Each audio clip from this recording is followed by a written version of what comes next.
श्री राम। जय बालाजी महाराज। सभी भक्तों को बालाजी महाराज आप सभी पर अपनी कृपा दृष्टि बनाए रखें। आज मैं फिर आप सबके सामने एक नई वीडियो लेके हाजिर हुआ हूं। मैंने अपना एक नया चैनल जो है क्रिएट किया है बजरंगी भगत के नाम से। इसमें आपको सभी वीडियोज बताई जाएंगी जो बालाजी महाराज के लिए होती हैं। बालाजी महाराज का जो स्पेशल आशीर्वाद है वो आप तक पहुंचाने का मेरा यही मकसद है कि मैं इस चैनल के जरिए आप तक वो आशीर्वाद पहुंचाऊं और उनके द्वारा किए गए जो कार्य हैं, जो उन्होंने काम किए, जो वो संकट काटते हैं भक्तों के, उन संकटों के उपाय मैं आप तक पहुंचाऊं।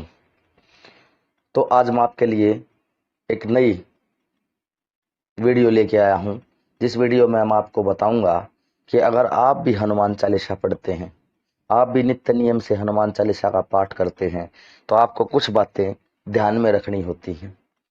अगर आपने इन बातों का ध्यान नहीं रखा तो हनुमान चालीसा पढ़ने से फायदा नहीं, आपको उल्टा नुकसान हो सकता है।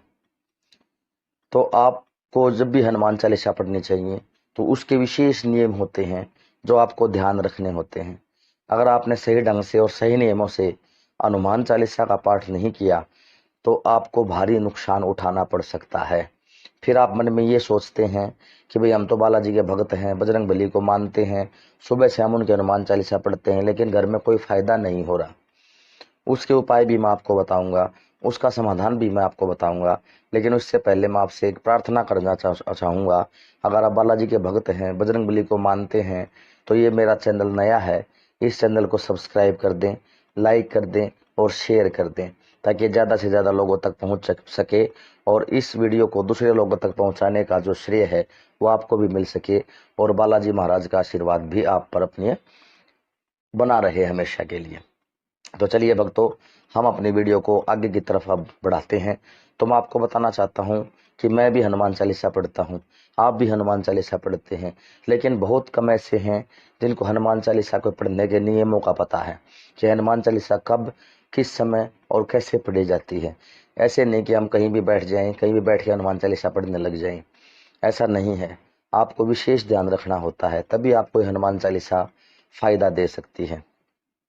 इसके लिए आपको क्या करना होगा कि सुबह नित्य नियम से उठकर नहा धोकर अपने बड़े बुजुर्गों के पैर टच करने हैं आपको। सुबह उठते ही सबसे पहले अगर घर में आपकी माँ है, आपका बड़ा भाई है, आपकी बड़ी बहन है, आपके पिताजी हैं, उन सभी के आपको चरण स्पर्श करने हैं।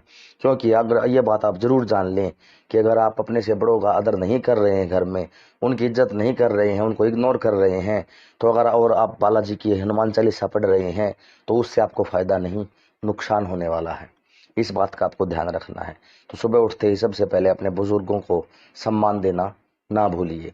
दूसरी बात, जब भी आप हनुमान चालीसा पढ़ते हैं तो वो जगह आपको बिल्कुल एकांत चाहिए, बिल्कुल अकेला, जहां किसी दूसरे की आवाज आपके कानों में ना आए। इसके लिए आप क्या करेंगे, या तो अपने कानों में लीड लगा के हनुमान चालीसा आप सुन सकते हैं, हनुमान चालीसा का पाठ सुन सकते हैं। क्योंकि अगर हनुमान चालीसा पढ़ते वक्त आपका ध्यान भटक गया, आप हनुमान चालीसा पढ़ रहे हैं लेकिन आपका ध्यान कहीं और है, इससे क्या होगा, आपका जो उच्चारण है, जो हनुमान चालीसा पढ़ने का जो उच्चारण है वो बिगड़ जाएगा, जिससे कि हनुमान चालीसा से होने वाले जो फायदे हैं वो नुकसान में परिवर्तित हो जाएंगे। तो ऐसा कदापि भी ना करें कि आप कहीं भीड़ भाड़ वाले स्थान में, कहीं शोर शराबे वाले स्थान में बैठकर हनुमान चालीसा पढ़ रहे हैं, तो ये आपके लिए हानिकारक सिद्ध हो सकता है। बात नंबर तीसरी जो बात बता रहा हूं मैं वो बहुत ही इंपॉर्टेंट है और ध्यान देने योग्य है। जब भी आप हनुमान चालीसा पढ़ते हैं तो उसको बाबा ये कहते हैं कि मुझे लय की जरूरत नहीं है कि आप लय ताल के साथ आप हनुमान चालीसा पढ़ें, गाने बाजे के साथ, डीजे के साथ आप हनुमान चालीसा पढ़ें, नहीं, कोई ज़रूरत नहीं है। जब भी आप हनुमान चालीसा पढ़ने बैठें तो उस समय आप पूरे बाबा का ध्यान करिए, पूरा मन आपका जो है वहीं रहना चाहिए, उस हनुमान चालीसा के अंदर ही रहना चाहिए और एक एक शब्द शुद्ध उच्चारण के साथ आपको पढ़ने हैं। अगर आप हनुमान चालीसा पढ़ रहे हैं और उनका उच्चारण गलत कर रहे हैं तो ये भी आपके लिए एक बड़ा नुकसान हो सकता है। तो जब भी हनुमान चालीसा पढ़ने बैठें तो इस बात का विशेष ध्यान रखें कि आपको जो है एक एक उच्चारण, एक एक शब्द का उच्चारण बड़े ध्यान से करना है। अगर आपने उच्चारण गलत कर रहे हैं और ये आपका नित्य नियम है तो बालाजी महाराज आपसे प्रसन्न होने के बजाय आपसे नाराज हो सकते हैं, रुष्ट हो सकते हैं, आपके घर से जा सकते हैं। और अगर वो आपके घर से चले गए तो वो आपके घर को पीछे शमशान बनाकर चले जाते हैं। पीछे कुछ नहीं रहता भाई। जहाँ बालाजी महाराज रहते हैं, सच्चे मन से खुश रहते हैं तो वो घर आबाद रहता है।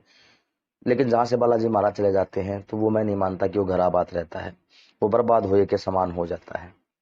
तो आपको ये विशेष ध्यान रखना है इन 3 बातों का। सबसे पहली बात मैं आपको फिर याद दिला देता हूँ। एक तो आपको एकांत में बैठकर हनुमान चालीसा का पाठ करना, जहाँ कहीं से दूसरी आवाज़ें आपके कानों में ना पड़े, जिससे आपका पूरा ध्यान हनुमान चालीसा के ऊपर रहे। दूसरी बात, सबसे पहले उठते ही अपने बड़े बुजुर्गों का आपको सम्मान करना है। अगर घर में आप बड़े बुजुर्गों का सम्मान नहीं कर रहे हैं तो हनुमान चालीसा का पढ़ने का आपको कोई फायदा नहीं होने वाला है। नंबर 3, आपको बिल्कुल सही शुद्ध उच्चारण करना है। एक एक शब्द को ध्यान से पढ़ना, चाहे उसमें 10 मिनट एक्स्ट्रा आपको लग जाए, कोई बात नहीं। लेकिन अगर 10 मिनट बचाने के चक्कर में आपने गलत उच्चारण से आप पढ़ रहे हैं तो उसका फायदा होने के बजाय आपका नुकसान हो जाएगा। चौथी बात, अगर घर में आपके कोई जैसे औरत है, आपकी पत्नी है, आपकी भाभी है, आपकी बहन है, अगर आप उनको इज्जत नहीं दे रहे हैं, अगर आप उनको इज्जत नहीं दे रहे हैं, अगर जो घर में आपके विराजमान है, अगर आप नारी इज्जत कहना चाहूँ तो नारी की इज्जत अगर आप नहीं कर रहे हैं तो वहाँ भी बालाजी महाराज रुष्ट हो जाते हैं।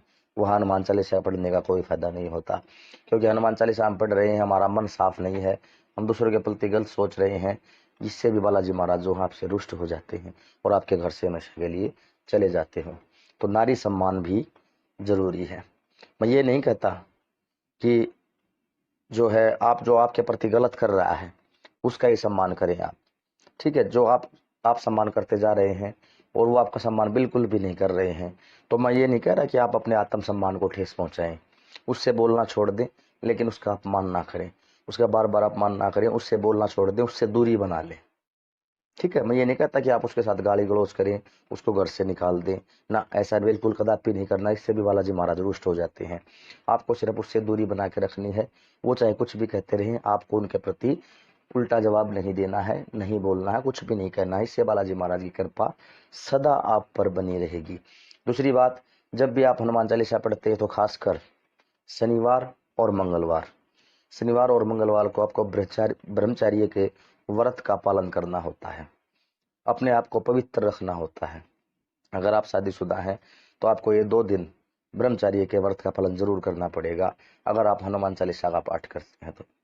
अगर हनुमान चालीसा का पाठ करते हैं और आप इन 2 दिनों में भी ब्रह्मचर्य का पालन नहीं कर पाते हैं तो आपको हनुमान चालीसा को पढ़ने का जो फायदा है वो अपोजिट हो जाएगा। इससे आपको नुकसान ही नुकसान होगा, फायदा नहीं होगा। इसलिए इन 4 बातों को मेरे विशेष ध्यान रखें। अगर जो चारों बातें जो हैं इनको आप अच्छे से फॉलो कर लेते हो तो आपके घर में हनुमान जी हमेशा प्रकट रहेंगे, हमेशा आपके साथ रहेंगे। उनको किसी लय ताल या दिखावे की जरूरत नहीं है। ये 4 चीजों को आप अच्छे से फॉलो कर लें, हनुमान जी आपके साथ हमेशा रहेंगे। ये 100% मैं लिख के दे सकता हूँ आपको, ये पर्सनली मैंने अनुभव किया है। मैं आपसे फिर गुजारिश करता हूँ, अगर आप मेरे चैनल पर नए हैं, मेरा चैनल बिल्कुल नया है, ऐसी ही घटनाएं मैं आपके लिए लाता रहूँगा, बालाजी महाराज से रिलेटेड कहानियाँ मैं आपके लिए इन वीडियोज़ पर लाता रहूँगा। तो कृपया चैनल को सब्सक्राइब कर दें ताकि आने वाली हर नोटिफिकेशन आप तक पहुँच सके। धन्यवाद। जय श्री राम, जय बालाजी महाराज की जय।